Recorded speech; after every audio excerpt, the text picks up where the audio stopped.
did, because Z includes a continuity correction. So maybe mine was right. We'll do it here in just a second. So this, notice, remember, mine was negative 0.54. Theirs was this negative 1.59. So here is the idea. Is this next one the continuity correction? Yes. So here is the idea behind the continuity correction. When we are looking at our distribution, this one goes from 5 to 13. You can see the board. I'm going to go ahead and do it on here. We're trying to use a continuous distribution to approximate a discrete probability function. And what ends up happening is for ours at 7, this was our test statistic here, was at 7. Right? And so when we look at, but when I calculate the probability of being as extreme or more extreme is all of this probability, both boxes, right? It's the area of the boxes. So when I count up all the 7s and all the 6s as extreme or more extreme, then I get the area of the whole box. But when I look at the approximation from the normal distribution, I get 7, which cuts that box in half. It cuts that box directly in half, meaning I leave off that probability. So what I need to do is when I'm on the left side, so right now my normal distribution is only approximating this piece. And I'll put it on the screen right there. I can get it there. Oh, man. Something is wrong. Huh. Hang on. Something's messing with my computer. Hang on, I'm sorry. I'm having a technical difficulty here. I don't quite understand what the problem is. All right, so if this will run. Okay, so that's what the T distribution is giving us. I mean, that's what the permutation distribution is giving us. And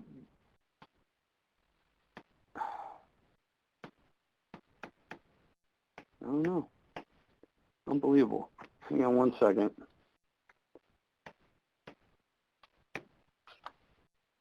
Huh. This is great.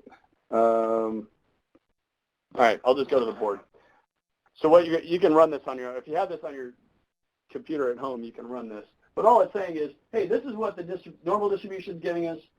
It's not quite getting everything that we would be doing if we were calculating the areas of those two squares. So all I'm going to do is back it up a little bit.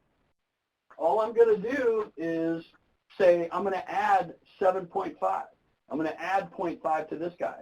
And if I add 0.5, then I'll end up grabbing all of this. Oops. I'll end up grabbing all of this if I work at 7.5. So the permutation distribution was going from here over. Our continuous distribution starts at 7 and goes from here over. So if I simply add 0.5, my curve will now take all of this piece. My curve will take all of it, and I'll end up accounting for that little piece a lot better. So when I'm on this side, I have to add 0.5. It's a little counterintuitive. When I'm on the left side, I add 0.5 to my statistic. And when I'm on this side, I have to subtract 0.5 from my statistic. That's the continuity correction. Professor? One more time. Yes. So does that extra 0.5 with the area there on the 7, does that make up for the parts above the curve that you're not counting? I'm sorry, can you say that one more time? Does that extra 0.5 that you add over to the 7, the area in there, does that make up for the parts above the curve that you were counting that you shouldn't, or? Oh, this over here? Well, if I could just get this word. It's not going to make them equal. And I really haven't drawn this great. If you're talking about this part up here, that might be overdrawn. But so it doesn't account for that perfectly, but it's a much closer approximation than if you just leave this out. And your p-value, your p-value is way too small. If you just go from 7 over, your p-value is much smaller than it is if you calculate it for the permutation test. When I add 0.5, I obviously get more under the curve, and that accounts for this part. But yeah, it's not going to perfectly account for the part that's over it that I missed there. They're not going to be equal p-values, as you can see on the chart. As you can see on the screen right now, it finally came up. Right, when I go back to 0.5, it's still not going to be perfect. All right, thank you. Cool. So I'm not sure what is happening with my computer, but so let's just keep going. Looks like it's working now. So this is the idea. We want to finish with a big bang here. That's the rank sum test. That's the idea behind it, and that's what this continuity correction is. And that is where this guy is coming from. And I'm still trying to get well, we'll just have to, I'm not exactly sure why my z-score wasn't, but it's close. That's what the z-score comes from, is that approximation there. Your sigma was incorrect. What's that? Your sigma was incorrect. What? Yeah, it's 2.82 something. 2.82? Yeah, it's something like that. All right, hang on. Let me do it again. 1, 2, 3, 4, 5, 6, 7. Stat, calc, one var stats, list 3, calculate. I still get 2.16. 2.16 times the second square root of 3 times 4, 12 divided by 7. Oh, yeah. I get 2.82. Where did I get the other one from? Yeah, Is that what you got? Yeah. Yep. Well, that makes everything a lot better. So great, thank you. So sigma hat is equal to 2.82 when you do this guy. 2.82, which means that this is 2.82, which makes that -5. You do that, -5 divided by 2.82, which equals, and then okay, so great. So this equals -1.77, which still isn't this -1.59, but we do our continuity correction. All right, so I'm gonna erase this part. So there's my current z-score. Here's 7. So at 7, my z-score is -1.77, right? That's my z-score right now, but I'm going to do the continuity correction on it and move this back to 7.5. So this z-score is going to be equal to 7.5 minus 12, or here, I'll write it like it's written in the book a lot. You'll see it like this a lot. 7 minus, or 7 plus 0.5 minus 12, where you can really see the continuity correction there, and it's on the left side of the mean, so that's why I'm adding it. If it was on the right side of the mean, if that was like a 13, I'd be subtracting 0.5, divided by 2.82, and hopefully that gives us, let's see here, clear 7.5 minus 12 divided by 2.82 gives us -1.59. -1.59. So this z-score right there for the purple, -1.59, which is so fun when everything works out. That's exactly what we have right there. Okay, so that's the rank sum test. What we see down here is the exact test. So that is the p-value that you would get if you were just counting it. It actually does the permutations just like we would by hand. Notice that these p-values for one-sided and two-sided are pretty similar. And that's not uncommon, especially for the rank sum test. And so it doesn't, I go back and forth on which one I should use, but it doesn't really make a big difference, especially with the rank sum test. But a lot of people just prefer the exact. So I guess if you have a good enough sample size, I would just go with that one. But rank sum test, so that's how you can write it. I'll let you kind of read over this because we want to get to some of the other tests. So this is just the null and alternative. Notice it's not about a mean. If you wanted to replace that with median, that would be totally acceptable in practice.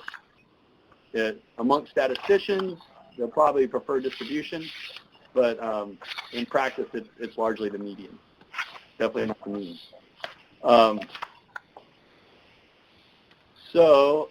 I had a lot of questions about the confidence interval.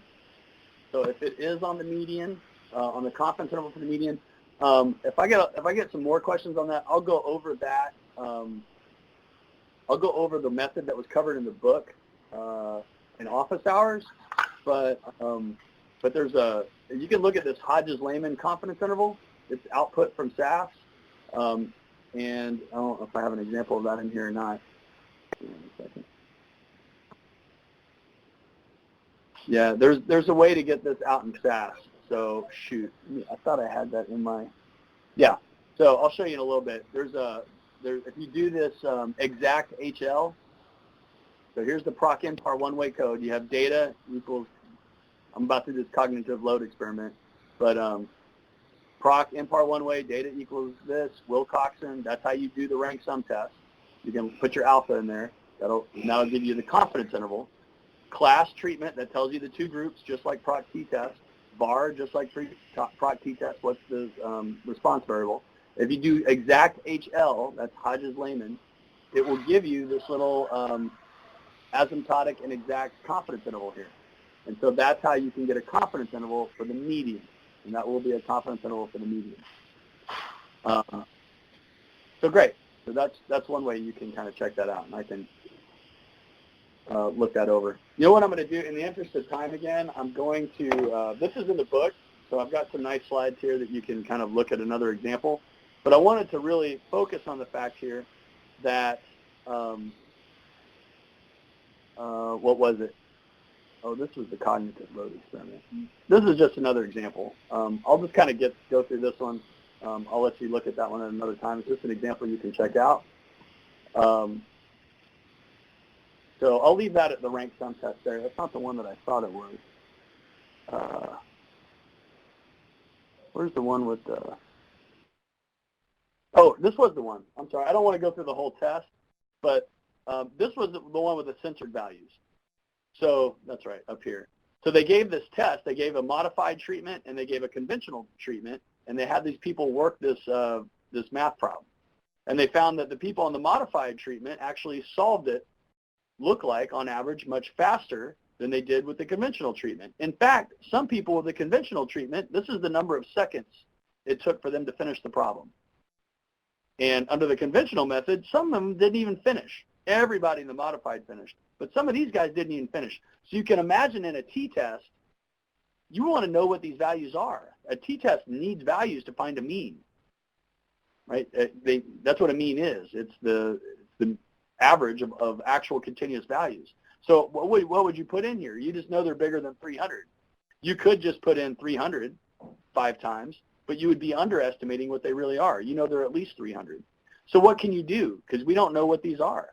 Well, we can use the rank sum test. We don't know what they are, but we do know that they're tied for the largest ones. So we'll give them all a rank of 26. And that's being conservative. You can probably imagine that you can just rank those. They're all C's. So that's really being conservative. You could just say 27, 28, 29, 30, 31, 32. That's assuming they're all tied. So anyhow, that's just an example, and you would do the same thing. I encourage you to go through this one again and really look. You've got the ranks here. You're going to order them. So first you order them, then you get the ranks. If there's any tied orders, then you get the average of the order for the rank. You've got the group membership, and you're just going to pick one and add them up. So pick M's or C's, add them up, and you can build your test statistic that way. And that's exactly what this is. And we looked and saw it had a z-score of -3, a very small p-value. So we kind of got what we thought. It looks like there is evidence that the modified treatment has a lower median time to finish than the conventional scores. Great. The exact value agrees. And again, you can get, if you need the code is right here. This proc impar one way. Just kind of reverse engineer that. You're ready to go. Which slide are you in? I'm sorry?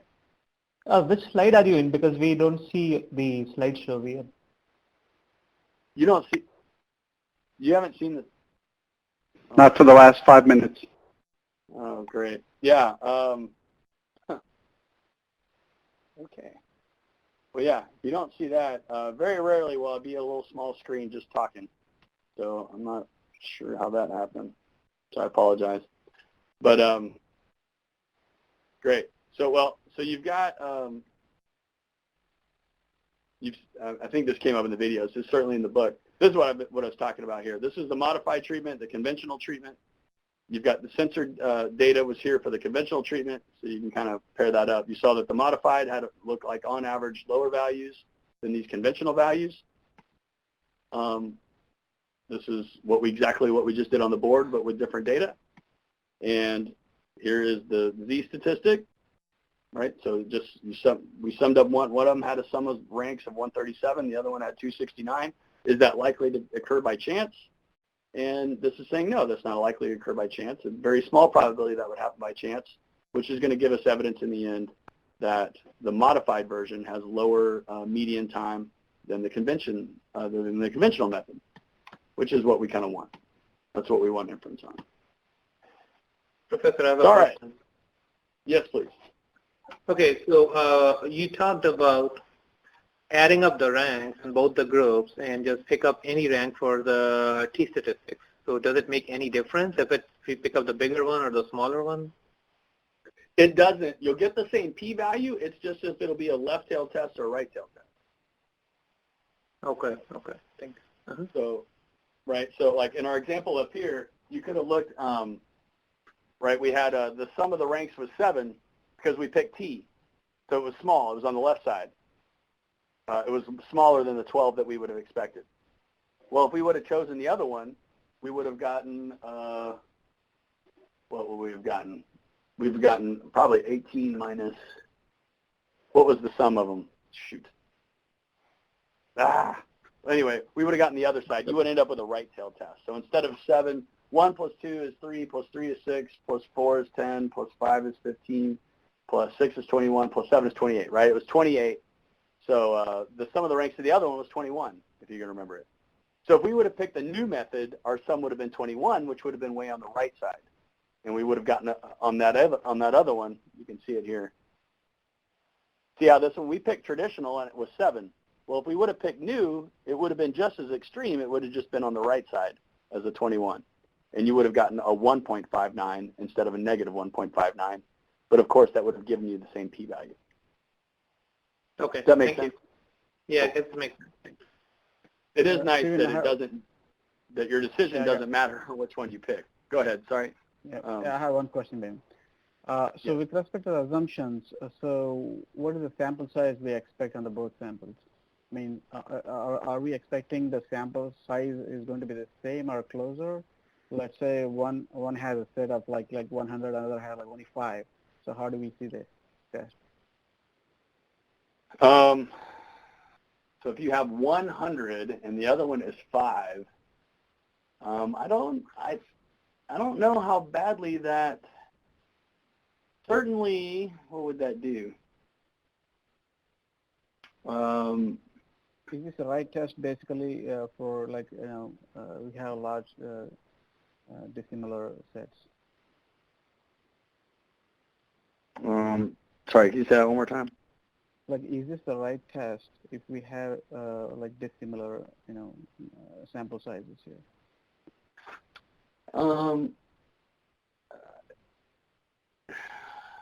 I don't know. I'm not recalling any research I've seen or any experience that I have in running lopsided tests like that. I mean, my intuition is you can still run it. I'm trying to think what the implications will be. You'll have you'll still be, the mean of that normal distribution, I think you'll be fine. Because, again, you're just looking at how likely it is. It's scaled for your sample size, right? The mean of the normal distribution that you're approximating it with is n times r bar. So if your n is small, then the mean of that normal distribution would be small. Of course, you don't expect a high sum of ranks because you're only getting 5 of them. So a good thing to do there would be to simulate that data and simulate that test. But aside from not being able to get a lot of different p-values, if you use the normal approximation, my estimation would be fine. And I haven't heard anything about a a sample size necessarily requirement. And yeah, again, the mean of that distribution is in R-bar. So if you have small sample size, it's just not going to expect to have a very high sum of scores. Okay. So yeah, again, that would be a good simulation though.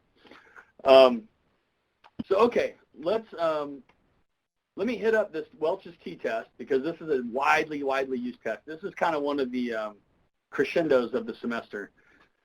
A lot of times people don't even mess with the pooled t-test because to make a long story short, and again, you've seen the videos, to make a long story short, the Welch's t-test is it's as robust to the normality assumption because of sample size, and it's robust to the standard deviation assumption, even for different sample sizes. So so you have that. So anytime it's not robust, like if you have small sample sizes and extreme evidence against normality, the Welch's t-test is not for you. But if you have decent sample size or you have no reason to believe they're not normally distributed, if you've got your normal distribution covered and you think you have a problem with standard deviations, don't worry, just run the Welch's t-test. It takes care of it by adjusting the degrees of freedom and lowering your degrees of freedom essentially is how it measures that uncertainty. So you've seen this creativity assumption several times. If we think that we have equal standard deviations, then we'll pool the standard deviation. But if the assumption isn't true, or if we don't have it, we cannot pool those because S1 and S2 are not both estimating the same sigma. S1 is estimating sigma 1, and S2 is estimating something different, sigma 2. Why would we pool them together? So in that case, we're not going to pool them together, and we're going to keep them separate in this case. And when that happens, we use Satterthwaite's approximation for the degrees of freedom. It's not just N1 plus N2 minus 2 anymore.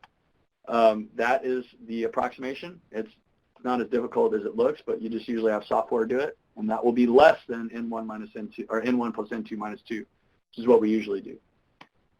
So all you have to do, and it's very, you've been looking at it the whole time, is you're just going to use this critical value, this test statistic and this p-value. And you can see it right here. We use it when the variances are assumed to be unequal. And it turns out that you pay a much bigger price if you don't have the assumptions and you run the pooled t-test. You're really going to get a not reliable test. Your p-values are not going to be reliable if you don't have the assumptions and you run the pooled test. If you do have the assumptions and you accidentally run the Satterthwaite test, you're going to get nearly exactly the same values as you would from the pooled t-test. You don't lose a lot of power in fact, when you have the assumptions, when the assumptions are nearly met, note you're not going to take a big hit into the degrees of freedom. And these are going to be nearly similar like they are here. And these actually, see how close these standard deviations are. They're not even really that close, and we still didn't take a very big hit in degrees of freedom. So a lot of people just run the Welch's because it is robust to the standard deviation assumption. It was a great find. So gender and income distribution, boom, look at that. I see pretty strong evidence against normality, but I see very strong evidence against equal standard deviations. But if I want inference on the mean, I can get it as long as I can assume if these are the males, look how many males I have. If that's a sufficient sample size, which I think it would be, to make the sampling distribution of sample means normally distributed, I can run Welch's t-test. I wouldn't want to run pooled here. I have different sample sizes and evidence of extremely different standard deviations, but Welch's is great. So we can run Welch's here just fine. This is saying what I just said, and we ended up running Welch's t-test. Notice the degrees of freedom though, right? This was 48, and this has been reduced down to 29. But obviously not a big difference in p-values, not a big difference in the t-value. It doesn't matter if it is big or not. We need to run the Satterthwaite because it's the more appropriate test. Okay. Oh, and I had a question in the quizzes. When you use the Satterthwaite, your confidence interval is going to be, your confidence interval for the mean is this guy right here. So that you just pull it off of here. If it was the pooled, you use this one, and if it was the Satterthwaite, you use this one. And that's it. That's how we get this. That's how we can get those. Make sure you don't use these. These are standard deviations for the variance or for the standard deviation. I mean, these are confidence intervals for the standard deviation. So these are the ones for the mean, CL mean right there. Professor? Yes. What would the standard deviation be if you ran a permutation test?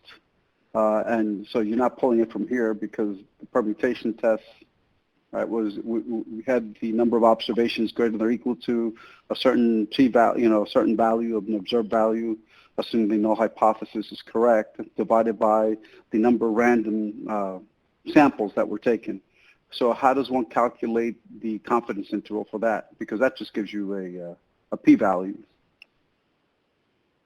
Right. So I think, tell me if this answers your question or not.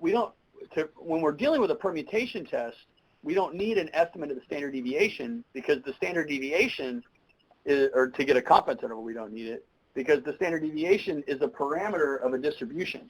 So when we're trying to get approximations from distributions, we need to know what distribution we're dealing with, and the normal distribution is defined by the mean and the standard deviation.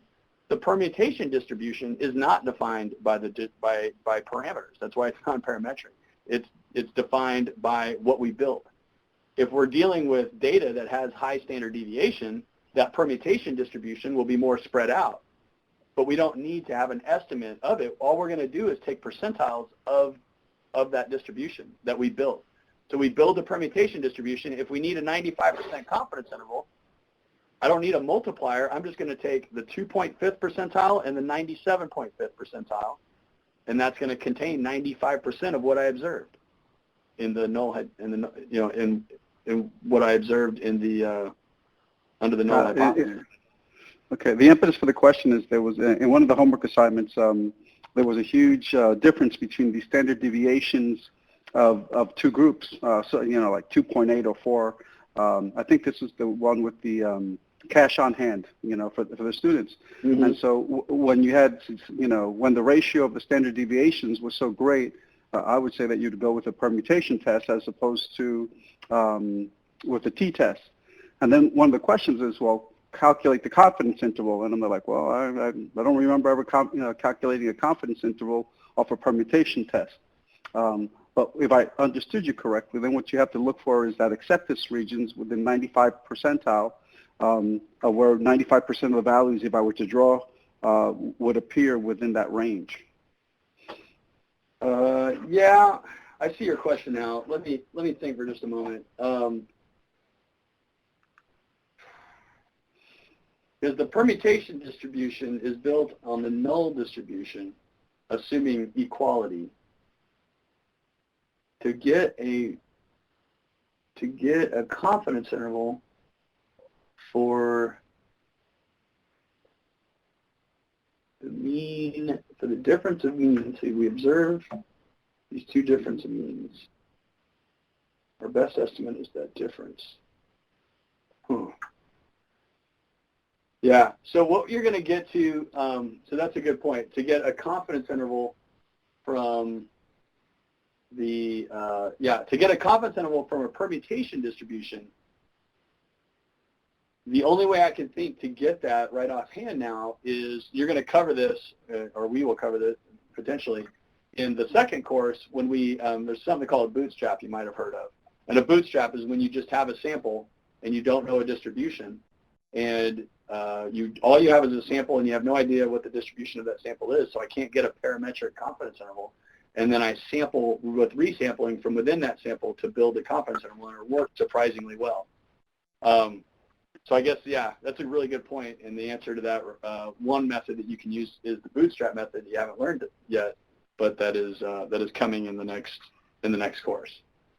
But yeah. So please don't hold it against us when you go over the homework, because if there was a permutation test that was warranted and they needed a confidence interval, we don't know how to calculate. At least I didn't.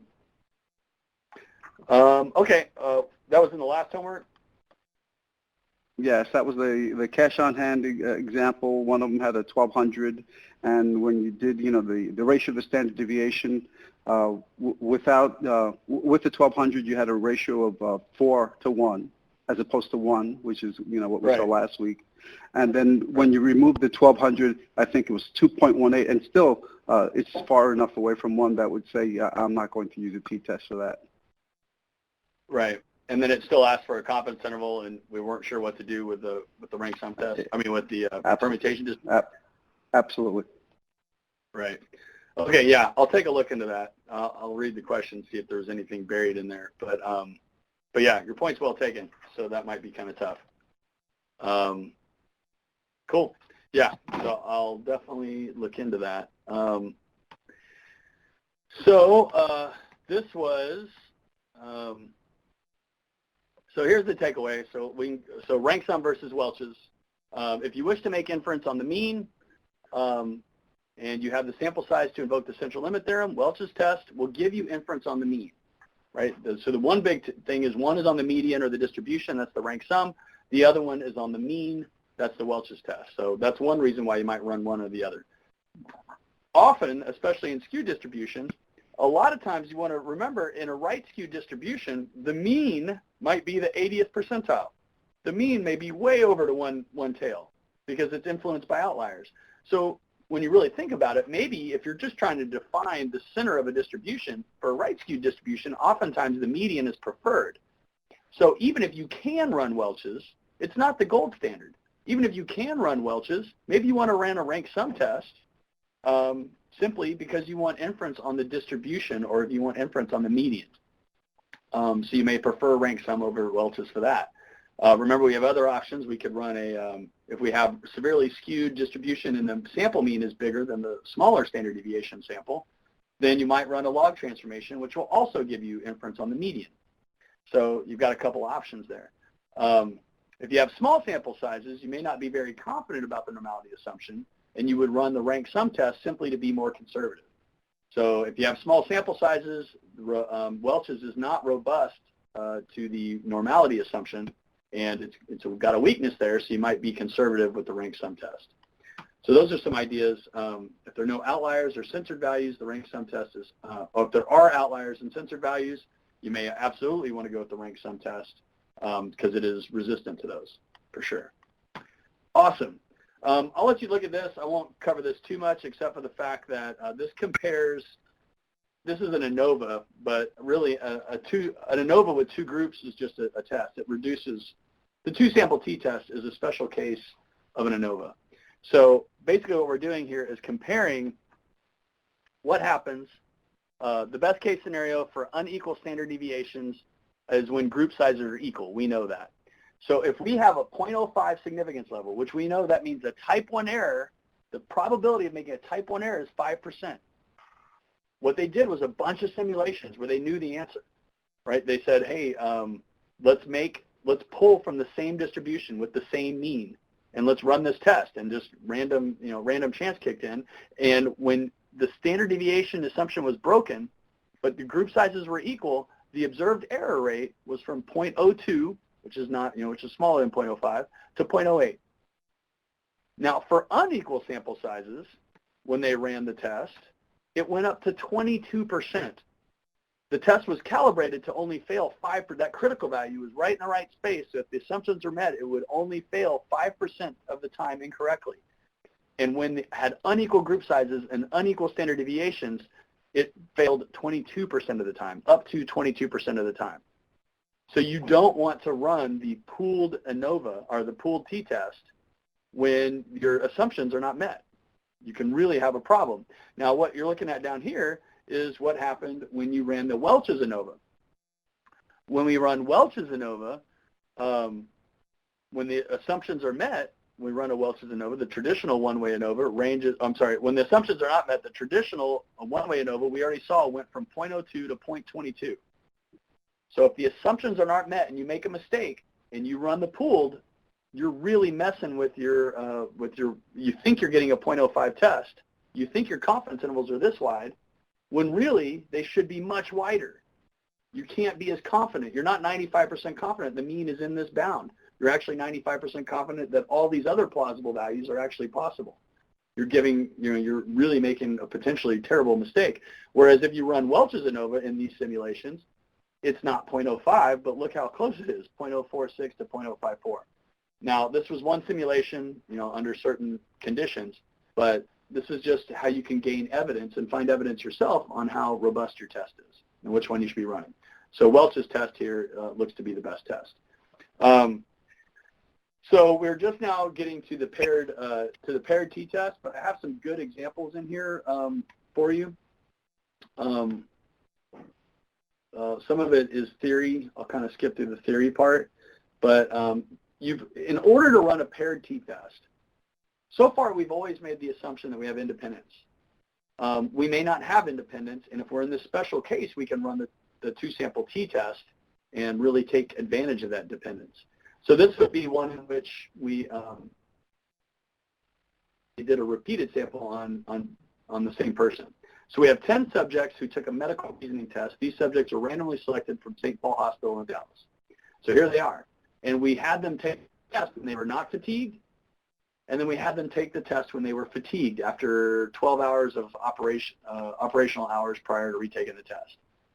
These are on the same person. So of course these values are dependent, right? If this guy's really, really smart, if it's an intelligence test, if this guy's really smart, he's probably pretty smart after being fatigued. So this high score might be lower, but it's still high relative to the rest. So that's what it means when they're dependent between groups. So what I can do is I don't want to just run a t-test on these guys and on these guys because they're not independent. But what I can do is subtract them, these two values, into one, and then I know that the subjects are independent, so vertically they're independent, but horizontally the values are not independent. So if I subtract them and turn these two values into one, then I'll have an independent sample of 10 samples. So here's the alternative hypothesis that the mu of the fatigue group minus the mu of the not fatigue group is less than 0. The null is, of course, that they're equal to 0.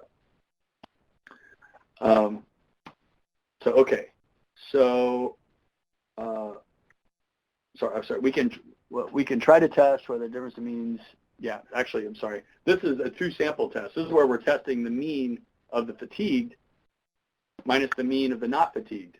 This is not how we would run the test. But if we did run the test like this, this is what it would look like.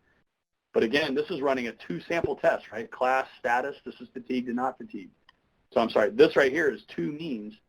When we run a two-sample t-test, this is going to be a test of one mean because it's on one sample. I'll show you that in just a second. But this is what it would look like if we ran it incorrectly. If we did this, we would be wrong. Why? A fundamental assumption is violated: independence. So assumption check, we failed. So what we're actually going to do is take, in this case, you could do either way, minus the not fatigued, and we get a difference. And all we're going to do in the end, right, if the fatigued was always lower, then all these values would all be negative, right? If this one's lower, which like we hypothesize that it will be, then when I take a low number minus a high number, that'll be negative. And notice that the negative numbers are really big, and the positive numbers are really small relative to the negative numbers, right? 1, 12 is medium, but there's another 1. Or these are negative 37, negative 20. So what we're going to do here is just say, hey, let's run a one-sample t-test to see if these numbers are significantly different than 0, because 0 would imply that these two are equal. So that's what we're going to run here. One mean of fatigued minus not fatigued. So the mean of this differences, the mean difference.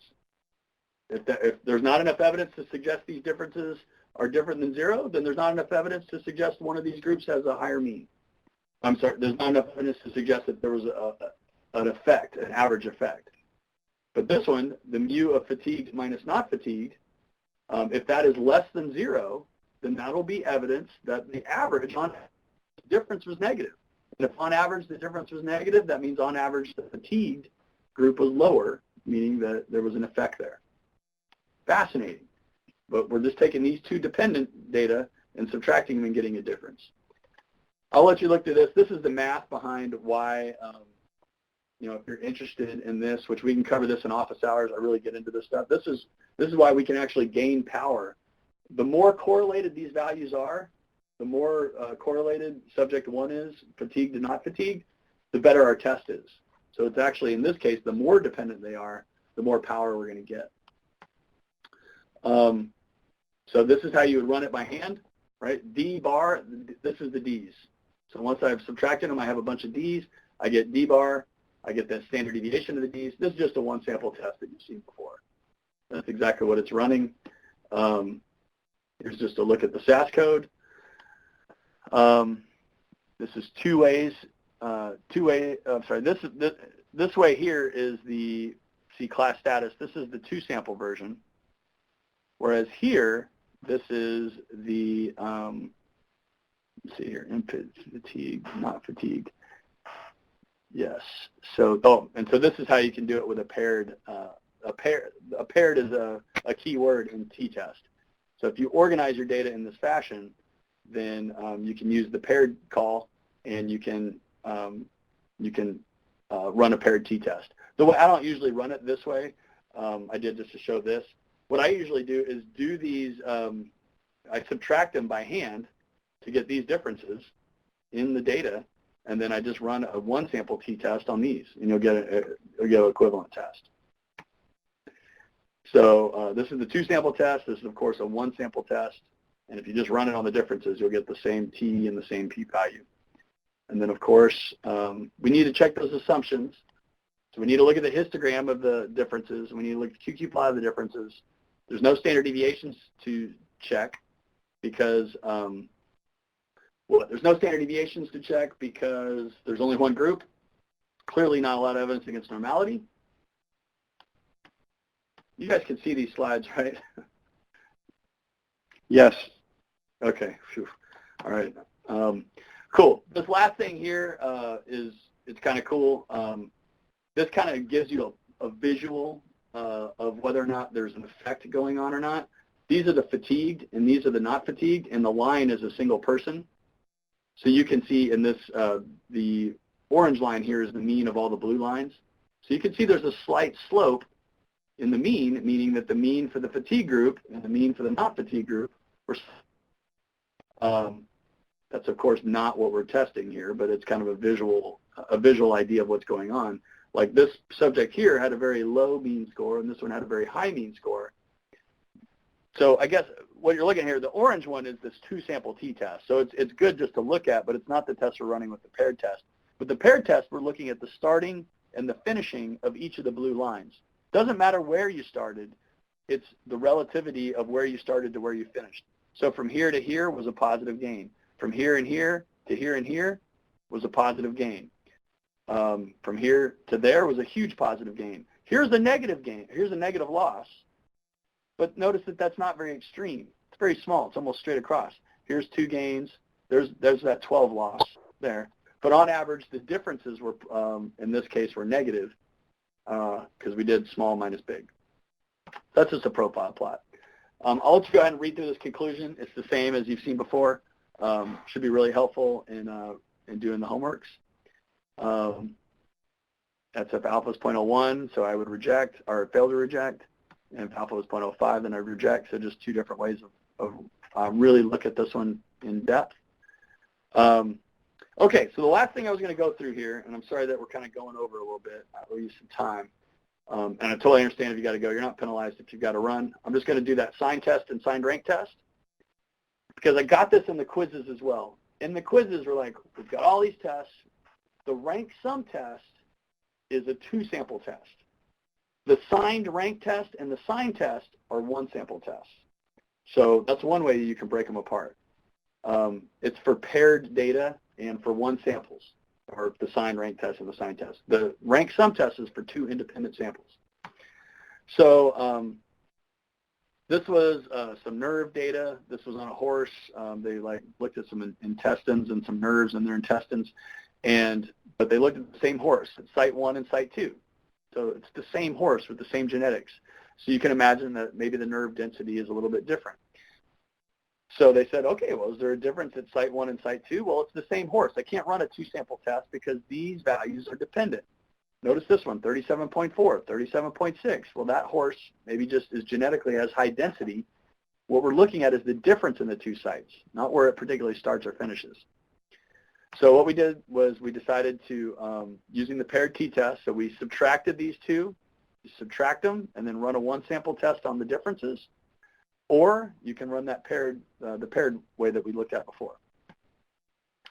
So here we go. I'm going to look at the, I just subtracted them. I can look at the histogram. I don't see a lot of evidence against normality here. There's no standard deviation to check. I'm assuming that the horses themselves are independent, but of course the sites on a single horse are not independent. Here I got 2.82. I'm going to reject. So this, so the normality assumption is suspect. Oh, okay, that's where I'm going. We could run a paired t-test here, but again, we only have, I don't know, 8 observations. So I would say you're pretty safe running a t-test here, but if not, you might run a different test. You might run a sign test or a signed rank test. So the alternative hypothesis here isn't on the mean anymore, it's on the median difference. So here's how you would do it on the horse data, and it just makes intuitive sense. We're going to say, hey, let's look at the difference between site 1 and site 2. If site 1 is lower on average, then this difference will be negative. If site 2 is higher on average, or on median really, this one would be positive. And so, so this is simply the sign test. So we look at them and we say, okay, this is,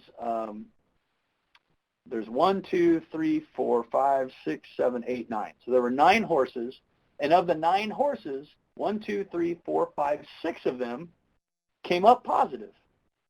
Is that abnormal? Of course, if all of them came up positive, that wouldn't happen often by chance, right? That's the same as saying if I flipped a coin 9 times, it came up heads 9 times in a row. This is the same thing as saying if I flipped a coin 9 times, how often would I expect it to come up 6 times, not in a row, but 6 times out of 9? And I would argue that that probably would happen quite often, but we're about to find out what that probability is. In fact, you can see it on here. This is just a binomial distribution. The probability of success is 50%, and I've got 9 trials.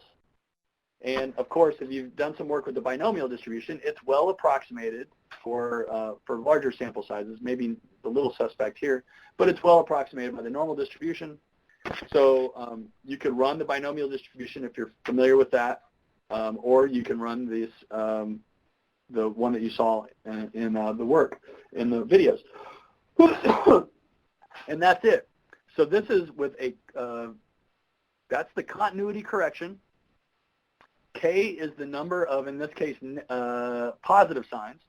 K is the number of positive signs, right? If I had 9, so just going with intuition here, if I had 9 flips, if I have 9 50-50 chances, under the null hypothesis, we're assuming there's no difference in site 1 and site 2, which would mean that this is a 50% chance of being a negative and 50% chance of being positive, just depending on random chance here.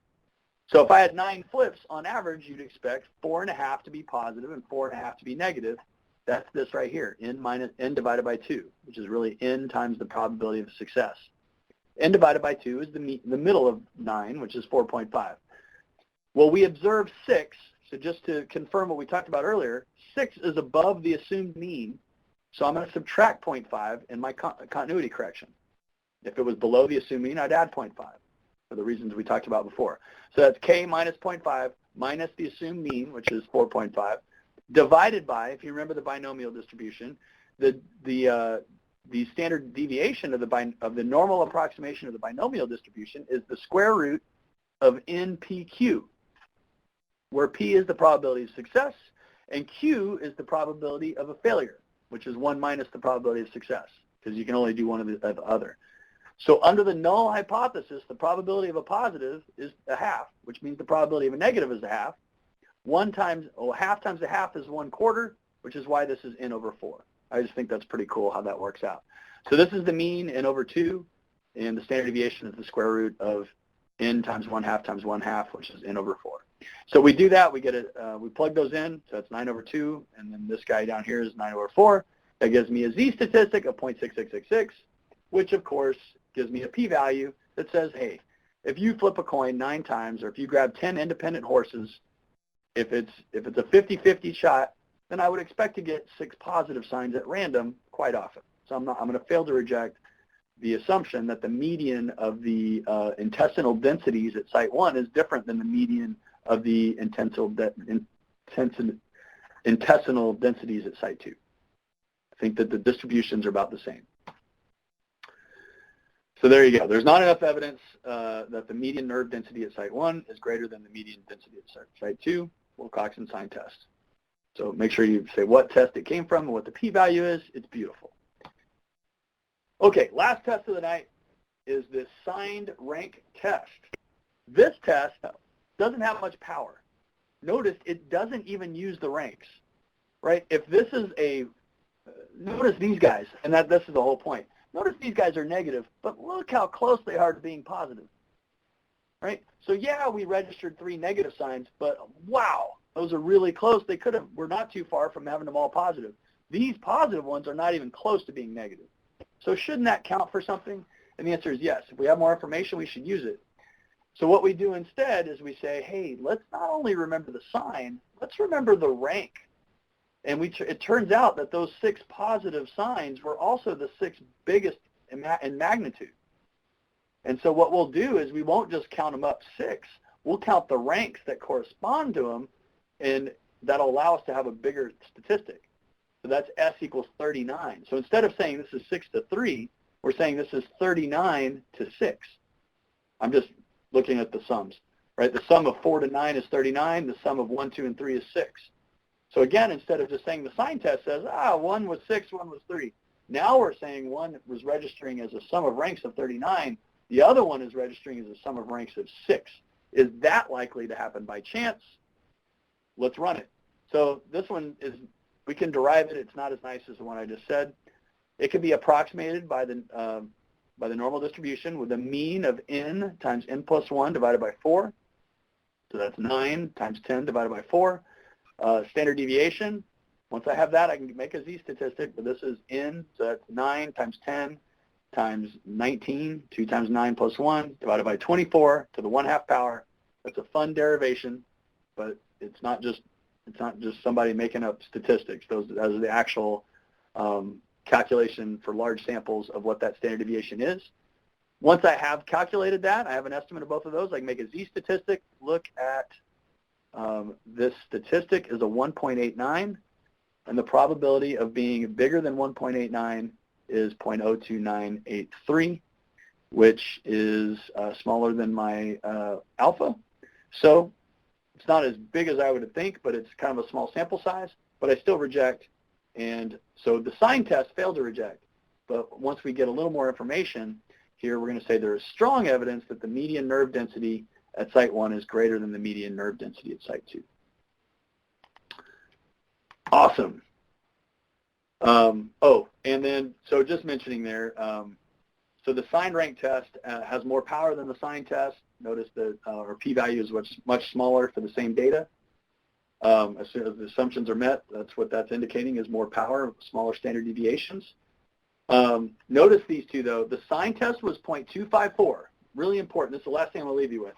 These were one-sided tests, right? I ran a one-sided test here, and it was 0.254 and 0.0294.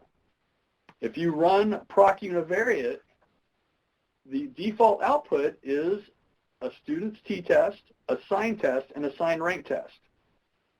And notice that these are this absolute value here means that it's a two-sided test. It's looking at the probability being as extreme or more extreme in both directions. So the probability that the negative being more negative or the positive being more positive. Notice how close that is to double what we had. So if you double 0.254, you get close to 0.5, which is for the sign test, and 0.0294, which is exactly what the univariate is giving you over here. There is, if you go into the SAS, there's a couple of corrections from some white papers that SAS makes that we don't make here in the simple case, but notice that the p-values come out to be very similar. And so that is that. That is that. Thanks for hanging in there. I have one question. Yes, please. Let me come. Right. Okay. So if we have differences of zeros, right, you can have a zero difference, right? So do we, for the sign test, do we consider them as a positive, or we skip and go to the rank sign test? That is a really good question. If I remember correctly, I need to look that back up. I believe we just throw them out as if they didn't happen. That sounds like the wrong thing to do, but if there's 0, we wouldn't count them as either. I don't remember, and I apologize for not remembering that. Let me look that up. There's some way to handle it, obviously, and it's really easy. We'll either throw them out and then just count the number of positives and negatives with respect to the ones that weren't 0, or we will. That's really the only thing that makes sense. Because if you don't, then you're rank test. Maybe we can rank them, right? I mean, if we can do a signed rank test, probably we can do that test. Oh, well, sure. Well, yeah, I was thinking from the signed test point of view, but if you're thinking at it from the signed rank test point of view, you have 0s. You can still, I think that makes sense. If you had a 0 that was, yeah. 0 could be both positive and negative. Yeah, well, I mean, you can't count it as positive or negative, for sure. But if you have 0s, right, they're going to be, let's say you have 5 0s. Well, they're going to be rank 1, they're going to be rank, essentially, if you have 5 0s, that's going to be 1, 2, 3, 4, 5, which will have an average rank of 3. So they would all be ranked of 3, and then you would start counting the ranks of the, you'd start counting the ranks of the positives or the negatives, and you wouldn't be able to get 3s, but you would still use that in your mean calculation, in your standard deviation calculation. I don't know. I got to look that up. I apologize. I don't have that right on my head. But I'll look that up and post it to the wall. Is that all right? For Wilcoxon sign test, it's mentioned in the book that drop 0s from the list. Okay. Yeah, I thought there was something in there, but that was just for the sign test? Yeah, Wilcoxon sign test. Right. Signed rank Okay. test. For signed rank test. It says that for the rank test? Yeah, page number 100. Awesome. Page number 100, point in the section 4.4.2, point number 2. There are a few points in the box. Signed rank test. Drop 0s from the list. There you go. Now, number 2, compute the difference in each of the n pairs. Drop 0s from the list. Order the absolute differences from smallest to largest. So there you go. Yeah, 4.4.2. And if you're really concerned with that, I would run it in SAS as well to see what SAS is doing. I should probably do that because it's my profession. So it'd be interesting because a lot of times SAS, somebody writes a white paper and they find a way to get a little more power and make a little tweak, and it's easy for SAS to put that into their code, but it makes it hard to explain when it's really not that big of a difference. It's hard to explain those little tweaks anyway. So a lot of times what happens in SAS is a little bit different than what happens just from the theory point of view because people make little tweaks, publish papers, and it gets rolled into SAS. But yeah, great question. Glad we got an answer to that. Anybody else have any questions? I gotta run to the next section here pretty quick, but yeah, I'll stop for a second. Does anybody have any questions?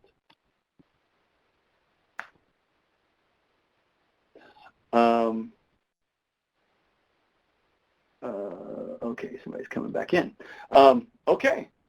Well, Unit 4 homework will be out there. I see that Joshua left. I'll check out homework 2, number 2, and maybe get some points back to some people, or we'll see if for some reason I read a little differently. What else is going on? So that's Unit 4. Awesome. We got 5 and 6, and then we'll take our first exam. Be very exciting. Nice work today. Awesome. Another good thing that when you get to the second course, if you want to do any extra reading or the bootstrap, you're going to come across quite a bit. So the bootstrap's a good way to come up with confidence intervals when you don't have a parametric way of doing so. It's also involved in the random forest. in a lot of the machine language or machine learning algorithms, especially most frequently in the random forest, where it's bootstrapping the features that it wants to build a decision tree out of. And if it does that enough times, it actually gains information from itself, which is a fascinating idea that turned out to work. So we'll get into all that next semester, and you'll get into that when you hit one of the data mining courses from computer science. So lots of good stuff ahead. Awesome job. Thanks for sticking with me in there. That was one of the longer ones. We'll get into ANOVA next week, so study up on it. But enjoy non-parametric tests, and I'll see you next week. We got a whammo in us on the way out? Yep. All right. Thursday style. Let's go with, who's feeling it? I think, let's go with Priyanka. Are you feeling it today?